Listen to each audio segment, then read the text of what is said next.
Good morning, good afternoon, good evening, wherever you guys are watching from. Welcome to another episode of Back to School Raw Edition.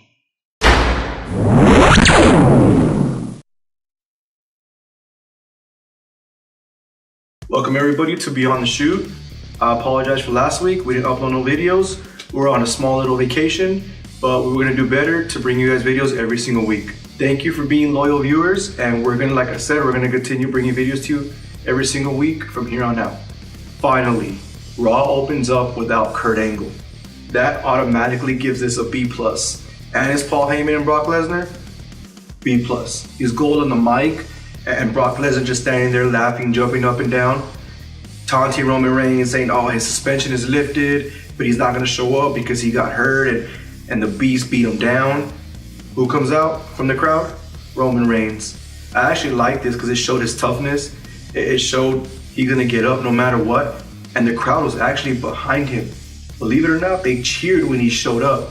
This is what WWE wants. Keep doing it and they'll get what they want. Roman goes in, starts trying to get him with the chair, and he gets him a couple times, and Brock does what Brock does. He's a beast. And unfortunately, we kind of know what's gonna happen at WrestleMania. So Brock is gonna be shown as a tough competitor. He is gonna be shown as the beast incarnate.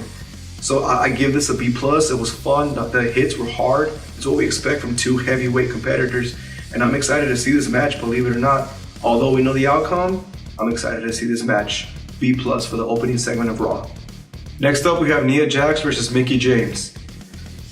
This wasn't exciting. I don't want to see Mickie James versus Nia Jax. I don't want to see these type of matches. Nia Jax is a big girl. Show her as a monster. Show her as a beast. Nowhere in wrestling should Mickie James knock Nia Jax down.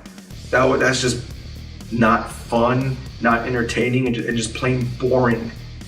This match didn't live up to nothing. It didn't show nothing, and I wasn't excited. I'm excited for WrestleMania. I'm excited to see Alexa Bliss or Nia Jax, but I'm not excited for this. So for that, I have to give it a C-. Next up, we have 205 Live on Monday Night Raw. It's been a minute. It's been about 2 to 3 months since they've actually wrestled on Raw, which I get it. They're trying to build their show, and it's actually been really entertaining. So finally, we have it on Raw. They get a showcase to more people. More people watch Raw, so they're gonna see them wrestle. This match got a B+. Mustafa Ali and Cedric Alexander are probably two of the best high-flying wrestlers in WWE. This was a great match. It was actually really entertaining. I was thoroughly entertained.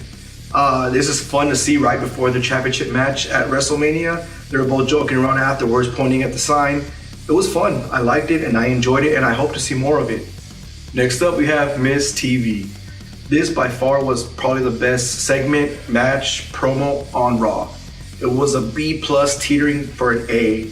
This was really fun. It was entertaining. Miz, besides Heyman, besides Cena, is right there as one of the best on the mic. He knows how to play with the crowd perfectly. He was back home in Cleveland, Ohio, and he says, I'm not from here, I live in Los Angeles now. I'm excited to see this match at WrestleMania. This triple threat match has the potential to steal a lot of the spotlight from the show. Balor, Rollins, and Miz. Miz, believe it or not, this past year or two has gotten a lot better because he's been wrestling the likes of AJ Styles, John Cena, Rollins, and Balor. And I have a feeling this is going to be a great match. But like I said, overall segment, B+, teetering for an A. And that A is this close to getting there. But I liked it a lot and I sincerely enjoyed it. Next up, we have Asuka versus Jabra Frost. I don't remember her name, so I'm just going to call her Jabra Frost. This was a B+. I liked it a lot. I enjoyed it a lot. It was a quick 5-second, 3-second match, but it showed what Asuka has. Charlotte, Asuka's coming for you. Next up, we have Strowman versus Sheamus. Sheamus and Cesaro come out, wanting to know who his partner is. They need to know now. And here comes Strowman with his new gimmick, his let me throw these hands. I'm severely disappointed with this. This overall gets a C+. The match, the segment, the overall storyline. This has turned the Raw Tag Team Championship into complete waste. Everyone is a complete jobber. This does nothing to help anybody. This doesn't elevate anybody. This just shows that Strowman doesn't need a partner, so who cares? Everybody's just waiting to see who his partner is. Big Cass, Big Show, Mark Henry, Elias. I'm excited for 2 people out of those, but overall, it's just horrible. Raw is burying their tag team division. Even their champions are being buried by one man. This isn't gonna help anybody. Next up, Ronda Rousey. What can I say? This was just bad. She's just been not great since she showed up. This gets a C- at best because she did little moves here and there. Ronda is a fighter. She's not a talker. She's not an expressionist. She can't do that. We need to see her just shut up and fight. When Brock showed up from UFC, he shut up and fight. He had a mouthpiece. Rousey needs a mouthpiece. She needs to just fight. This didn't elevate anybody, not even her. It just showed that her timing's still off. When Absolution came out, cool, Absolution's gonna come out, but we know what's gonna happen. She's gonna do something to do a move to them, to try to do an arm breaker, and that's exactly what happens. This buried Absolution, in my opinion. They go from teaming to get Sasha Banks, to get Bayley, to get the rest of the women's, and they can't even take on Ronda Rousey with a mistimed punch. This was just bad. It was not fun to see. And I just wish that they wouldn't let her talk anymore. And she needs to be a heel. My opinion, she needs to be a heel. Overall, this whole thing is C- at best. Next up, we have Valerie Club versus Mr Raj. In your head, it sounds pretty cool. Valerie Club, Mr Raj, 2 of the hottest tag teams out there. This was not fun. It was boring. This gets a C-. You can't bury people and expect them to have a great match later. Valerie Club has not been used correctly. They finally teamed up with Finn Balor, bringing the OGBC, Original Bullet Club. Get it?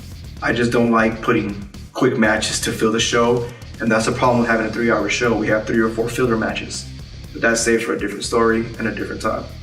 Finally, Elias is back from his beating with Braun Strowman. I thought he was going to come out as a surprise as Strowman's partner, which we have to wait to see if that happens, but he came out being Elias. It was fun. It was funny seeing him play with the crowd, saying LeBron James is leaving and how Cleveland sucks. And it's fun seeing Elias that way and people still follow him. Putting him in a match with Rhino? No.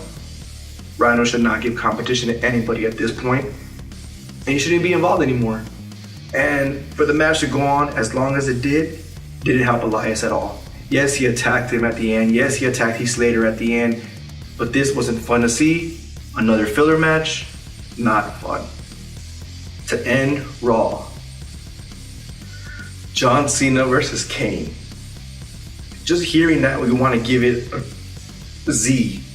But there is no such thing as a Z, so we have to give it an F. This match was just slow, was boring. These two have never had chemistry. As many times as they wrestled, every single match has been F. From the past till today. And especially to end it on Raw, we saw them walking, we saw them counting their moves, counting their steps.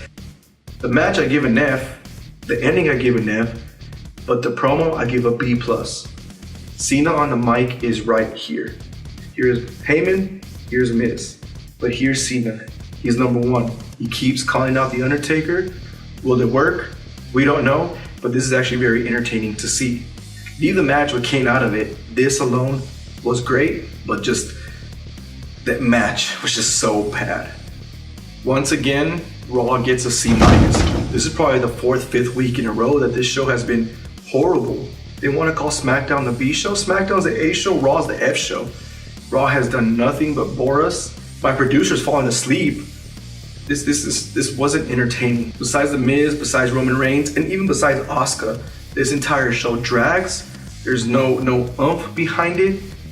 I'm bored out of my mind, and I can't wait for Tuesday. I watch Raw and hoping it's Tuesday SmackDown. They need to do something to pick this up, hopefully after WrestleMania or on WrestleMania. It elevates storylines. This needs to happen, and WrestleMania can't come soon enough. Once again, guys, those are my opinions, those are my grades, and I'm pretty sure 99% of you agree with me because Raw sucks. But if you don't, there's an I right here. Click it. Grade it with A, B, or agree with me, click it with the C. Or those of you who didn't like to see the match, click the F. But I want to hear your opinions. I want to hear your grades. So just Check this out. Also, after your grade, comment, like, subscribe.